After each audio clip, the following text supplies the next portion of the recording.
Hello, dear listener, and welcome to ThriveCast, unlocking your full potential. Your well-being is our priority, and we're here to provide you with practical, heartfelt advice on living your best life. Together, we'll explore identity, purpose, prosperity mindset, authenticity, and so much more. So grab your headphones and get ready.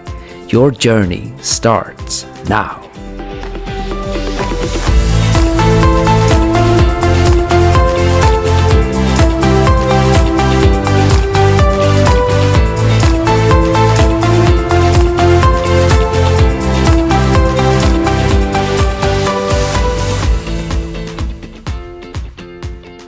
Little children, they just want to be loved, and their nature is love, and actually their nature is truth. It takes them quite a long time to figure out how to lie. So we're born in love and we're born in truth. The notion of past and future is essentially a projection of our mind.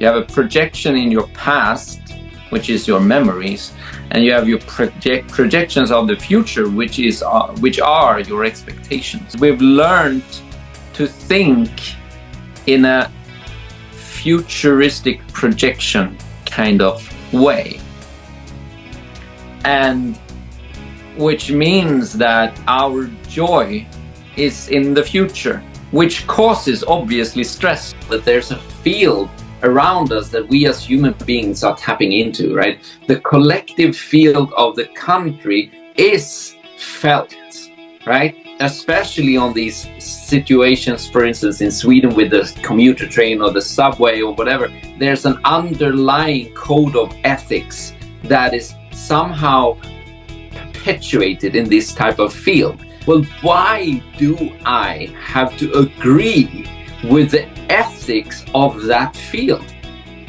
Imagine the gift that you're giving someone else when you're truly seeing them, when you're just stopping there, when you're putting your attention there. Regardless of what, you can actually make someone's day. And there's kindness in people. Shame is the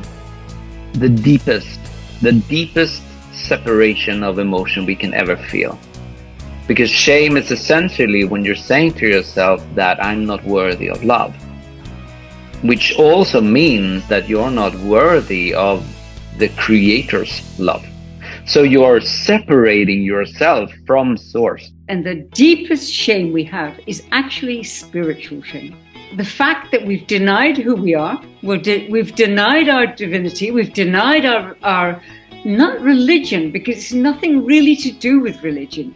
We've denied our spirituality. We've denied that we are one. When we deny that we are one, then we are at war with each other. When we let go of spiritual shame, we become divine beings, whether we believe in God or not. Creative brilliance actually means that the uniqueness of an individual, that we can sustain that someone are allowed to flourish in the way they are. When we're finding these places where we all fit in, that's when we're thriving, right? As a humanity, we're supposed to thrive on our uniqueness, on our capability of finding the right person for the right thing at the right time, doing what it loves.